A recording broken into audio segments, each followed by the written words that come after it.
get down.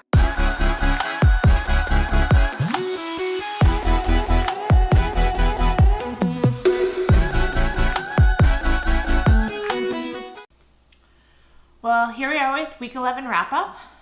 This week started a day late because of Saskatchewan provincials last weekend. So Monday I started my week with full gear squats. I wasn't sure how they were going to feel going in because I had been sitting more on the weekend than I normally do and coaching, so just a different situation than I'm normally in through the weekend. But they felt pretty good. Positioning was a little bit off. Bar path could have been a little bit better. I worked up to 250 for my last sets of singles. Depth was borderline on those sets. I'd like it to be a little bit more convincingly in there, rewatching the videos after. I do think they were there, but just a little bit more depth never hurts it, just to secure those white lights. But all in all, happy how that moved, especially given that my weekend had been not my normal weekend. After that, I had some safety bar triples and then some more raw squats before my accessory work. I'm finding that doing safety bar first before my raw squats is really helping the bar path on the raw squats instead of doing my full gear squats, then regular squats, then safety bar. Flipping the safety bar, doing the safety bar before the raw squats just makes my bar path for the raw squats better and gives my arms a little bit of a break. The good news is singles in full gear didn't bug my wrists or forearms at all. So that's a positive, and here on out I only have singles, it looks like, so we should be good to go there. I think I've talked about this before. I also changed to the flexible large wrist straps on squats and bench right now, just to give wrists a little bit more support. I find that the meters obviously give me more support than the 60 centimeters do. I've never used them before because I always felt like the mediums gave me enough support, but given that I'm working with heavier loads at this point in time, body's just feeling a little bit more beat up from that, especially joints, so the meter ones are helping with that.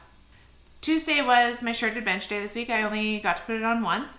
I had 3 working sets above 180 kilos. The bar path and my touches weren't perfect on any of them. My second set was my best touch, just as far as my path down and up. The other ones weren't terrible touches, but I know that they can be improved upon and they'll make the presses better.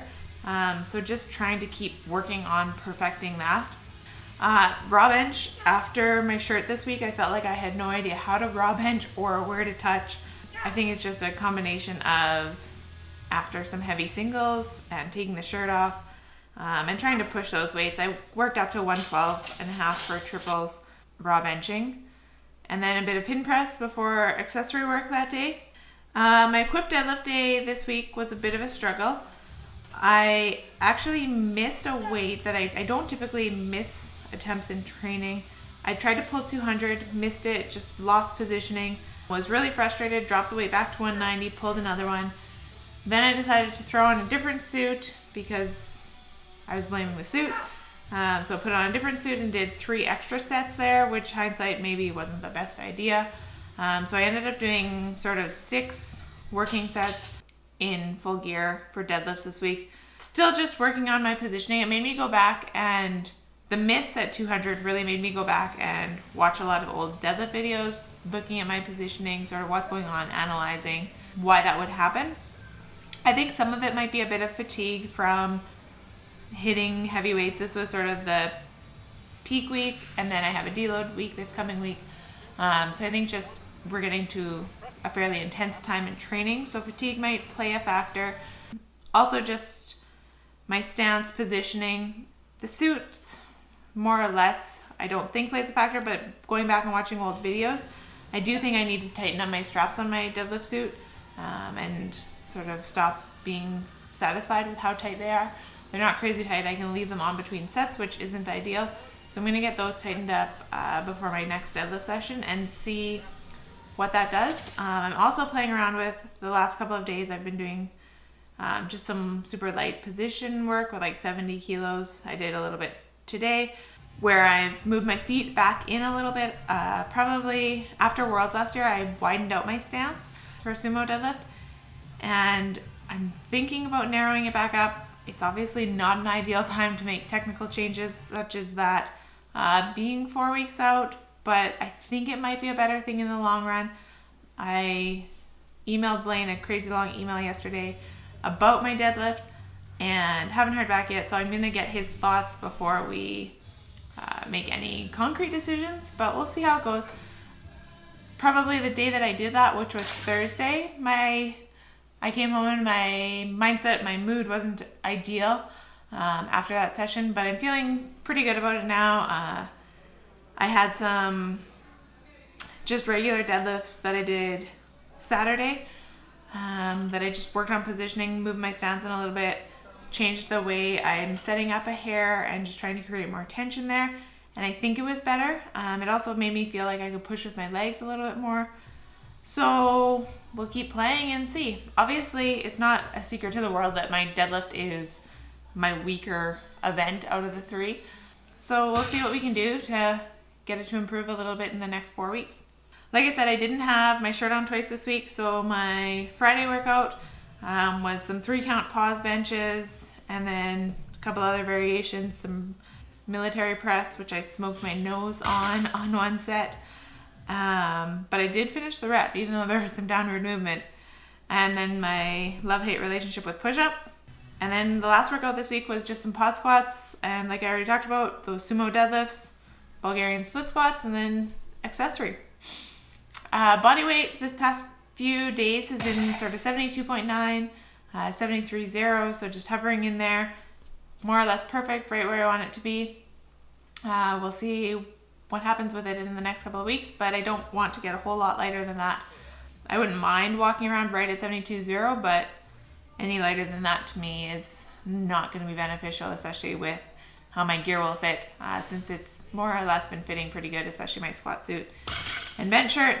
Deadlift suit needs to be a little bit tighter, so again, don't want to get too much lighter because that won't help there. So you might have noticed that on bench, we didn't talk exactly what weights I used this week. Moving forward, we're about 5 weeks out now, just under 5 weeks out from competition day. So I think what we've decided is that from here on out, we won't talk about what my top working weights are. I don't think I'll be sharing my planned openers. Just for competitive reasons, we'll keep that a little bit private. And then after Worlds, we'll probably go back and do a bit of a recap and share that way. So now we're going to bring Ryan on. We were supposed to do this last weekend, and then with SAS Provincials, we ended up recording late and being a little bit crunched for time.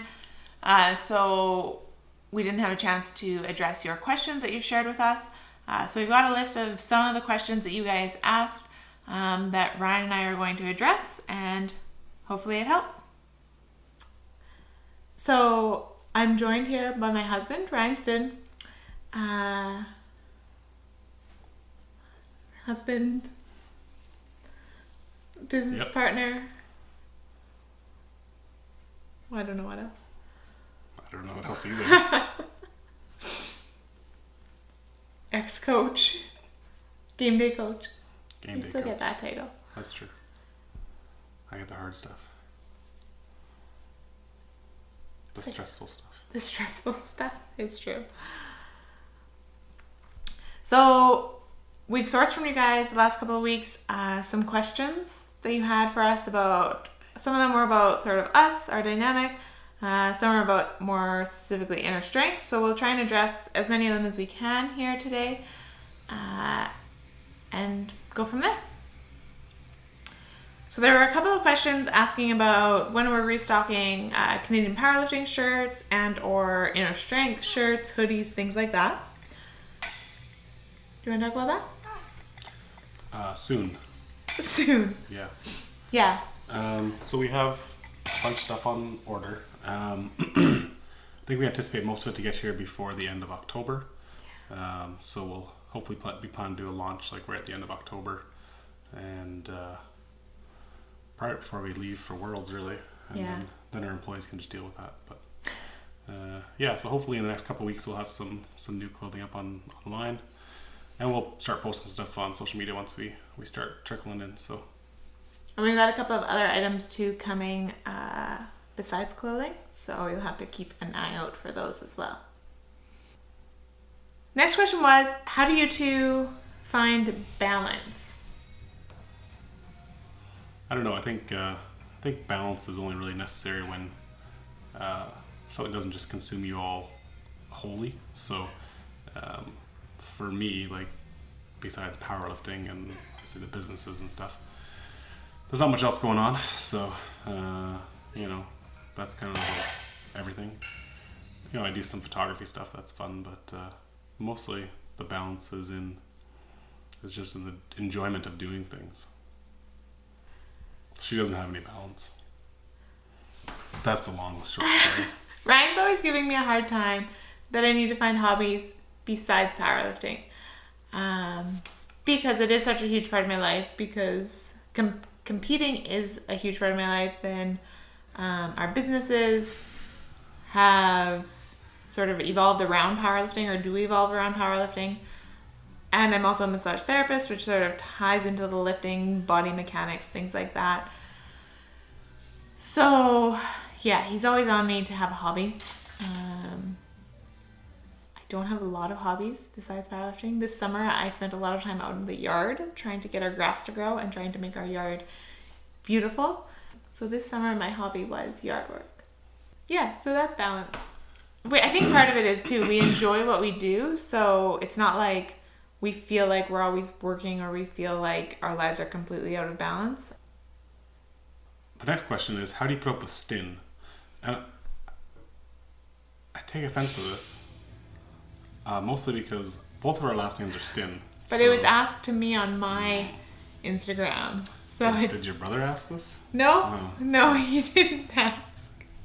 All right, well, I guess you can answer it. I hit you sometimes when you're being a jerk.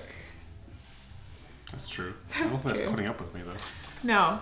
Ryan has a, shall we say, sarcastic sense of humor? Or sarcastic... I don't know. Say what you want. Mannerisms, lifestyle. So he can be pretty sarcastic and can be a jerk a lot of the time. Or come across as a jerk.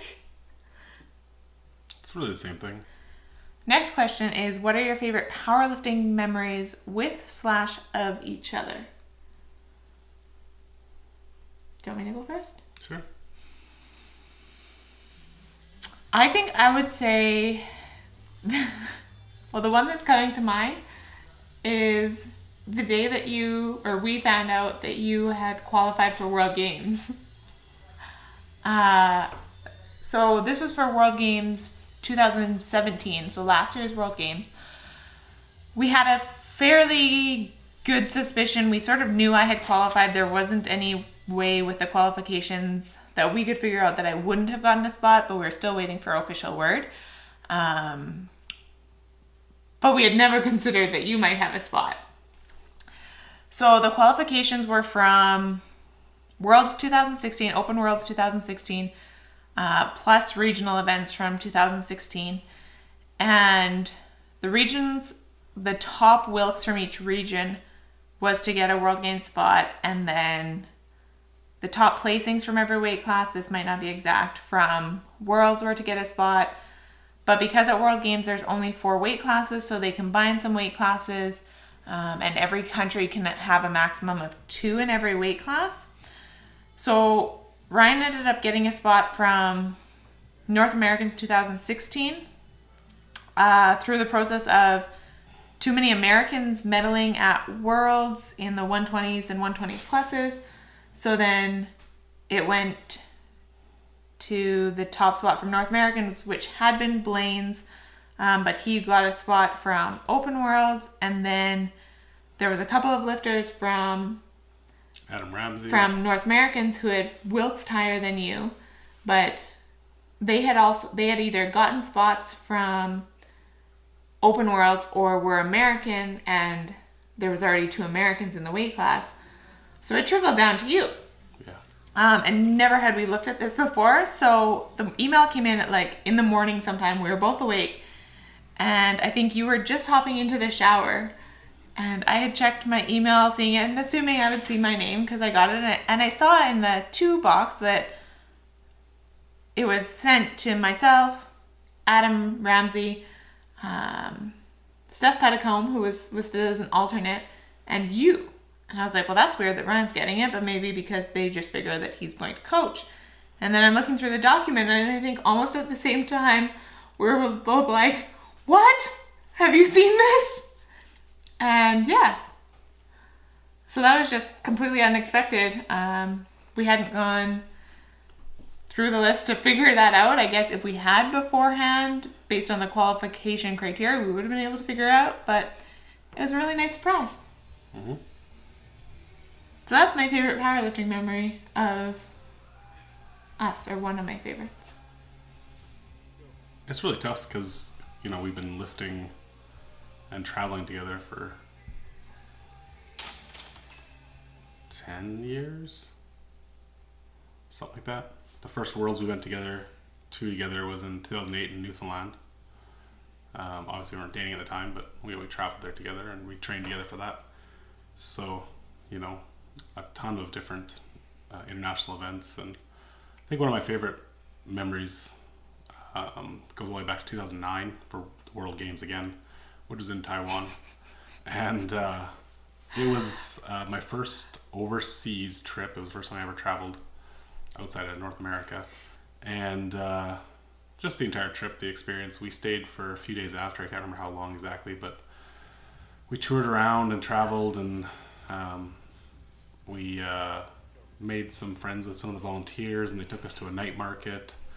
And I don't know, just still one of my favorite trips. And I think you set a junior world record bench there too. So I did, yeah. Yeah. Also had the hardest weight cut of my life. That's also true. That's where I thought you were going with that. No, but the weight cut was... That's a story for another time. Yeah, that's a good story. So the next question is, how often do you bench and how often are you in your shirt? I'm guessing that's a question for you. Right now I'm benching 2 days a week. Typically I'm in my shirt at least one of those days, some weeks 2 of those days. I've been able to handle that much frequency in the shirt. I don't find it affects me. I'm not going to my chest every day when I'm in the shirt. And lots of times it's for reps or partial range of motion. But just perfecting the shirt. And a lot of my success that I've had in the bench shirt, we've talked about this before, is that I've become proficient in it and I've figured it out. I've had it on very frequently. But then I'm also still doing work out of the shirt. It's not like I put the shirt on, do a couple of sets, and then I'm done, I'm leaving the gym. I usually still have more or less like what would be, some people would consider a full workout after my equip stuff. Yeah, I don't know how that is for an answer. How often I'm in my shirt? Probably on average once a week. Or it might average out to more than once a week, probably. At least this training cycle. Generally twice a week I bench, although I have benched as much as 3 or 4 times a week. Mm-hmm. Personally, I find that twice a week is enough, and I tend to get shoulder issues and stuff if I try and do too much more than that. So, and then for my training for nationals, which was my last real big meet that I was in a shirt, it was the same sort of thing, once a week almost consistently, and then some weeks it was twice a week, and but probably averaging once a week or 1.5 times a week over the whole cycle is probably the average. So I think it depends, you know, where you are at in your career. When you're a newer lifter, just getting into equipment, you can make a lot of progress just getting stronger outside of the gear. But you can't ignore the technical differences that come with putting gear on. So having practice in it, you know, whether that's weekly or every other week. I think I find it better to do like spurts of weeks, so like 3 weeks in a row, then maybe 3 weeks out. That way you can consistently build on the first week, maybe not so good, second week better, third week really good. I find if you do like week in, week out, that you don't get that learning curve build up. So that'd be my suggestion, to have it on, if not all the time, then have it on like in little spurts. And This question also seems like it's for you. How do you keep a level head when training isn't going to plan? Do you personally have any strategies to set your emotions aside when training gets mentally difficult? Why does it have to go to me? Seems like it's more for you. Do I keep a level head when training isn't going according to plan? No. Ryan gets a lot of my, I don't know, emotional side, I guess.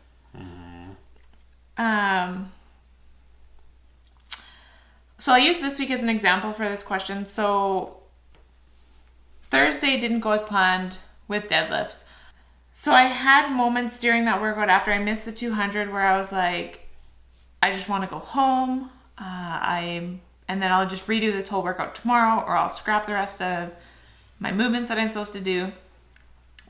So that day, like I said, I changed suits, which hindsight maybe probably shouldn't have, but that's okay.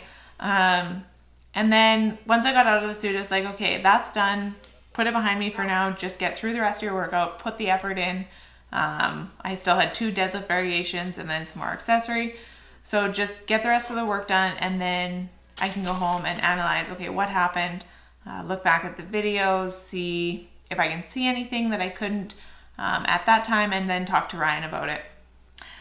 As far as any strategies to set your emotions aside when training gets mentally difficult, I think a lot of it comes down to just looking at, okay, what are your goals? And in order to achieve those goals when training gets mentally difficult, so whether that means that it's hard or things hurt, just figuring out, okay, what am I going to do to reach those goals? If I'm skipping accessory movements today because I'm feeling tired and exhausted, well, is that what my body needs?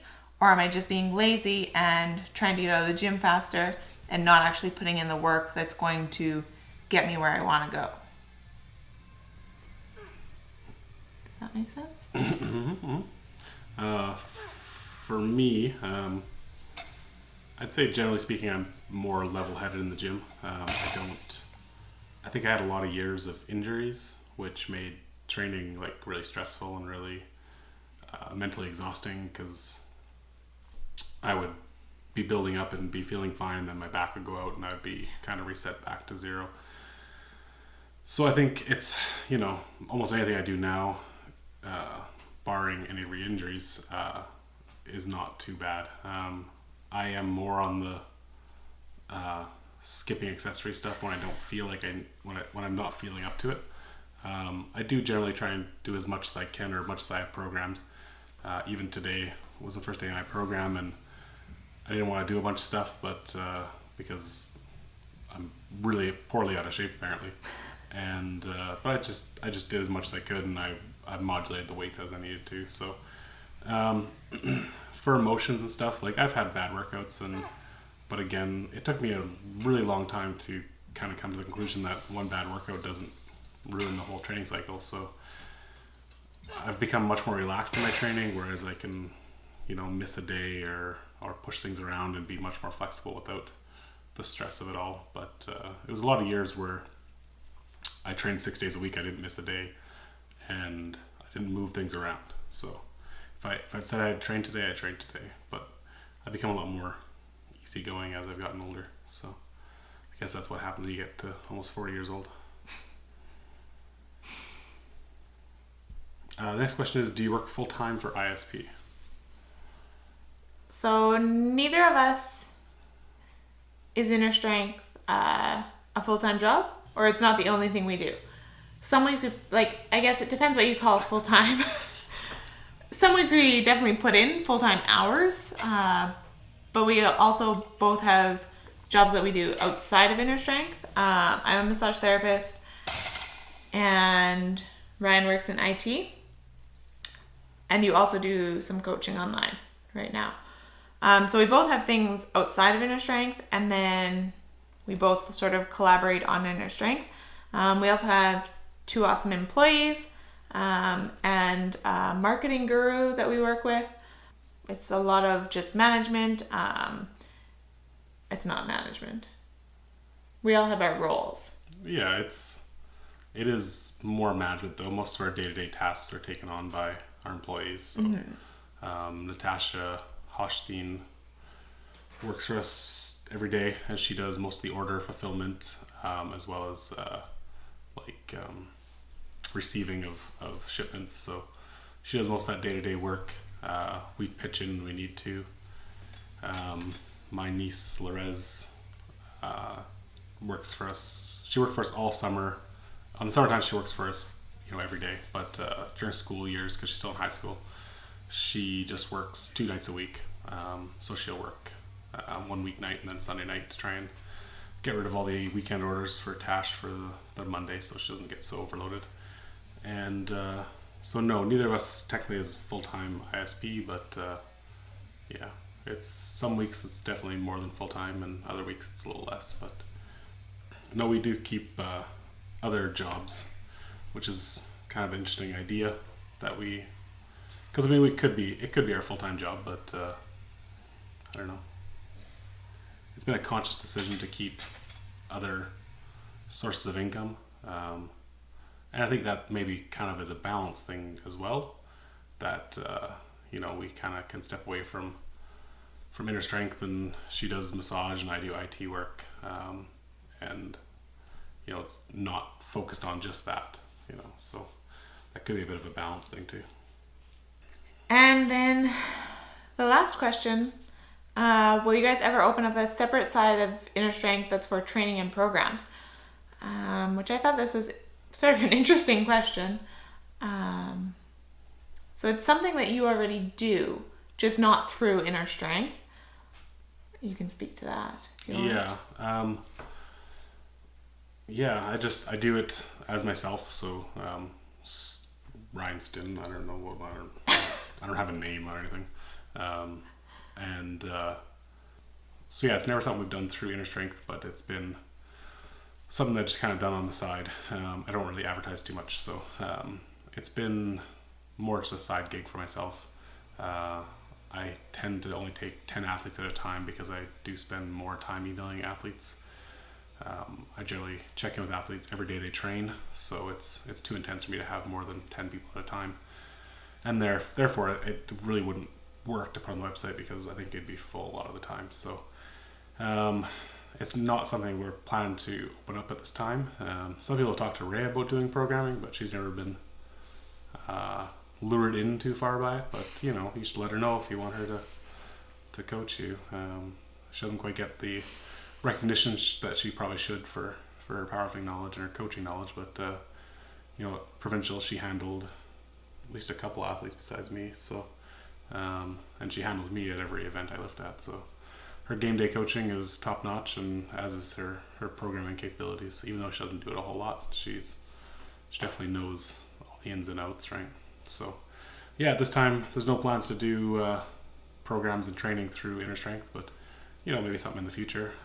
We've tossed around ideas in the past, so never know. Well, hopefully you guys enjoyed that little Q&A with Ryan. If you have anything else you'd like us to address, be sure to let us know. If not, like this video, subscribe to us here on YouTube, and we'll see you next week at the end of week 11. Nope. Week 12. Something like that. Some week. We'll see you next week. We'll see you next week. I won't. You'll see her next week.